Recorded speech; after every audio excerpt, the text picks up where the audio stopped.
This test is called shoulder flexion test. So we're gonna have our athlete lay with their legs straight out in front of them, and all we're gonna have Veronica do here is try to bring the knife's edge of her left arm to the floor over her head. Perfect. Bring it back down, let's see the right arm. Great. And now we're gonna watch both arms at the same time. The reason why we start, go ahead, both arms for me please. The reason why we start doing this from overhead is we wanna make sure that the width here is reasonable. It should be jerk width, pull up width, or closer. Any wider than that, and we're not really testing shoulder flexion anymore. So we're gonna move from overhead and we're gonna come to the side. And now what we're looking to see is there a discrepancy from side to side? So go ahead and bring both arms up overhead again for me, please.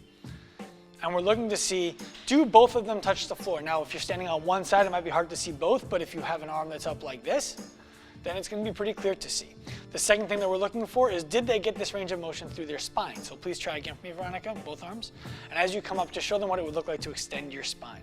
So she extends, extends, extends. You can reach your arm all the way through, and now she's got her hands to the floor. If this is happening, this is a limited test.